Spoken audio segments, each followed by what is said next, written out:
Om Swastiastu.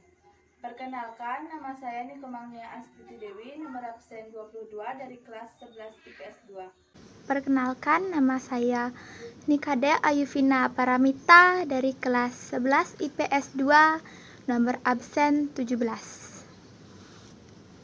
Perkenalkan, nama saya Nenyuman Ayu Fitriani, nomor absen 28, kelas 11 IPS 2.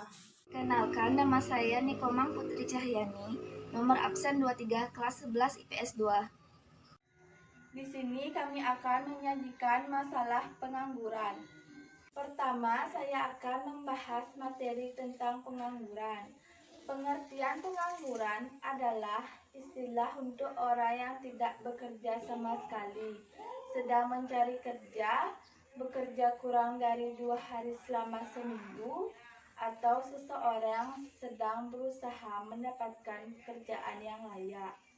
Pengangguran umumnya disebabkan karena jumlah angkatan kerja atau para pencari kerja tidak sebanding dengan jumlah lapangan kerja yang ada yang mampu menyerapnya.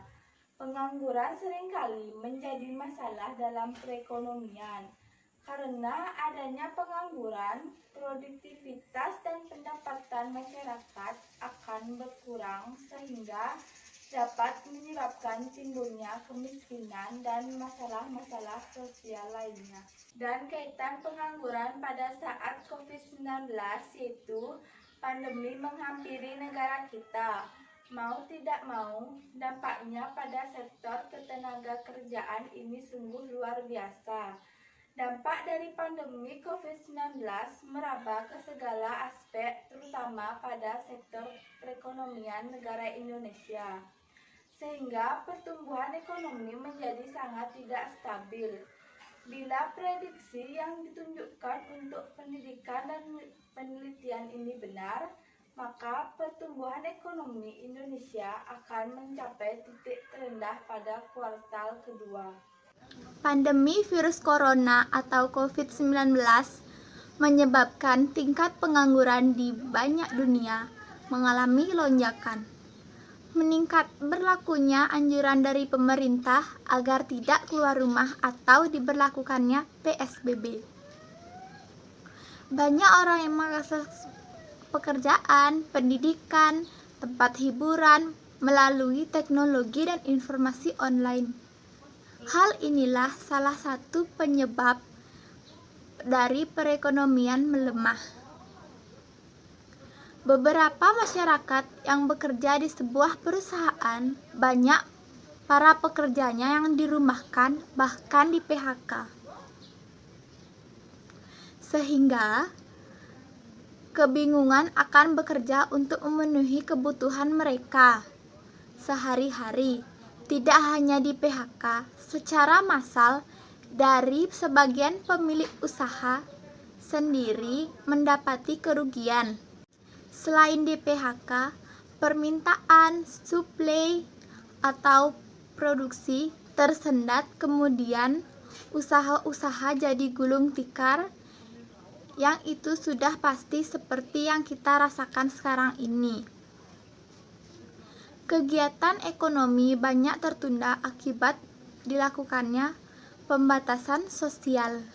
Untuk menekan persebaran virus akibat terhambatnya aktivitas perekonomian, secara otomatis menyebabkan para pekerja mengalami kerugian. Saat ini, Indonesia sedang menghadapi krisis dalam bidang ekonomi yang disebabkan karena pandemi COVID-19, terutama tenaga kerja wanita yang merupakan tenaga kerja terbanyak yang dirumahkan dan ter-PHK di masa pandemi karena sebagian besar bekerja di sektor dengan risiko tinggi PHK seperti UMKM, transportasi, dan akomodasi. Kondisi yang sama juga ditemukan, namun justru didominasi oleh pria pada sektor yang sama atau Badan Pusat Statistik. Sehingga tingkat pengangguran di Indonesia bertambah karena orang yang bekerja di suatu perusahaan tidak bekerja atau dirumahkan. Kondisi tersebut sudah nampak memprihatinkan. Maka selama masyarakat melakukan work from home, di mana para pekerja akan lebih maksimal menggunakan teknologi informasi sistem online. Oleh sebab itu, yang perlu diantisipasi dalam program pemulihan ekonomi pasca krisis diharapkan juga mengarah pada sektor-sektor informal agar produktivitas mereka dapat ditingkatkan. Pada masa pandemi COVID-19 ini, memaksa sebagian besar pengusaha melakukan PHK pekerjanya, sehingga terjadi banyak pengangguran. Kejadian ini bisa menjadi bahan pertimbangan atau kajian untuk pengusaha dan serikat pekerja, agar dapat duduk secara bersama dalam mencari titik temu untuk menuntaskan RUU Cipta Kerja bersama DPR dan pemerintah. Pandemi COVID-19 ini telah memberikan dampak di seluruh sektor perekonomian yang muaranya memberikan dampak sektor ketenaga kerjaan. Kondisi ini dapat menyulitkan para lockdown generation dalam pasar tenaga kerja setelah masa pandemi berakhir karena tingginya persaingan menjolokkan permintaan lapangan pekerjaan berkualitas dengan pendapatan yang baik tanpa meminta penawaran yang seimbang.